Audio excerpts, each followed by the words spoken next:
UFC debut. All right, here we go. Bruce Buffer. I remember just sitting there going, man, that's Bruce Buffer. I didn't really take it in. I just did that. I remember after the fight, I was like, yeah, Bruce Buffer, how good's this? So I didn't, again, before my fights, I don't let the emotions come in. I have a shield and a barrier. I don't let any of it come in. So it's like I constantly have that all through camp and all that. But then after the fight, I get to pull down the shield and enjoy the moment. Kasuya, dangerous fighter, debut.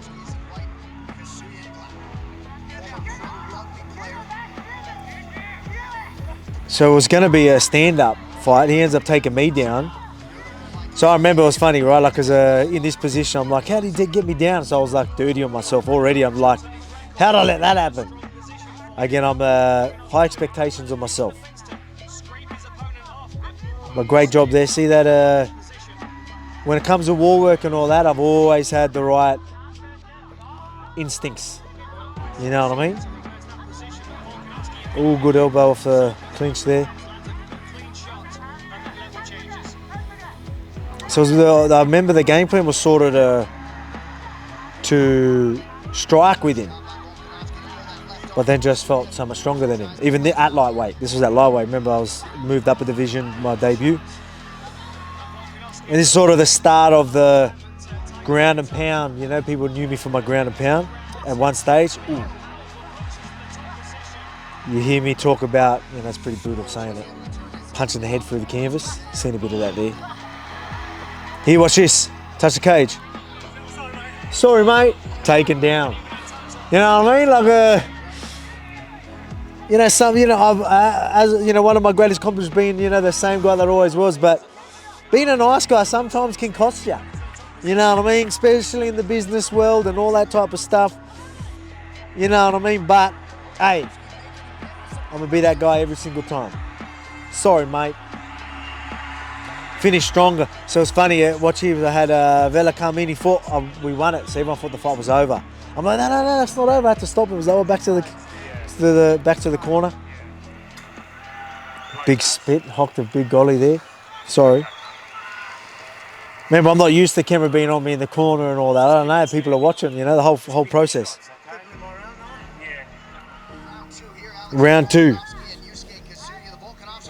See, I've always, even though I didn't fully understand the feint game and all that, I always naturally had a lot of these things, the instincts. Like range, always still understood range, but I got a way better understanding after this. Here comes the ground and pound.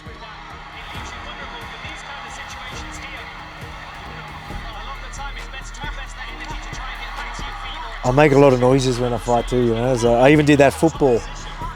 Playing rugby league, I like do steps. I'm like, sa.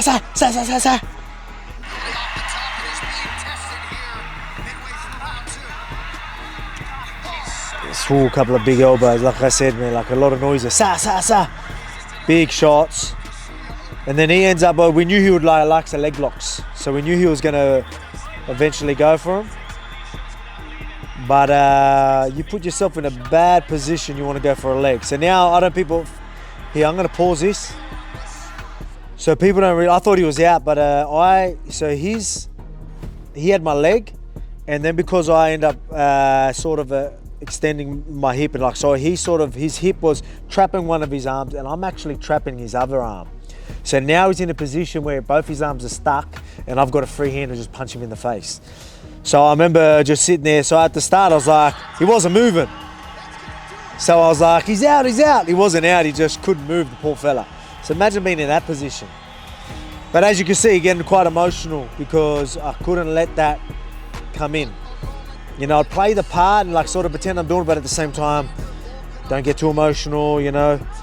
But then you can see me getting, just letting it all go. Relief, that's how I always say after my fight, just relief. I can finally, like a shield, like a composure shield, or I don't know what you could call it.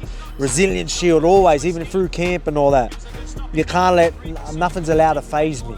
I don't let nothing faze me. I don't let, you know what I mean? Like I gotta just, you got a broken bone, who cares? Too bad, you know what I mean? You just have to deflect everything. So I remember that's where I was like, Bruce Buffer, yeah. As I've said on almost any interview, I wasn't happy just to make the UFC. I want to hit these top ranks. I'm going to shoot through whoever they want me, but it's obvious I'm a 5'5". I'm the smallest lightweight in the division, smallest featherweight in the division. But I want to work my way down to the bantamweight, but that's up to the big boys. And hey, let's see me take out that featherweight division. At that point in Australia, we had people in the UFC. No one at the highest level yet, like, you know, Rob Whittaker was on his way through still.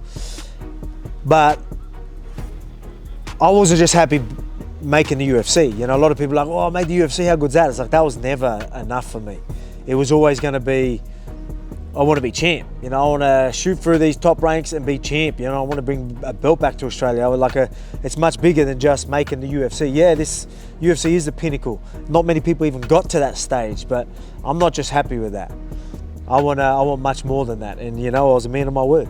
And I did accomplish that, and I'm about to accomplish a lot more.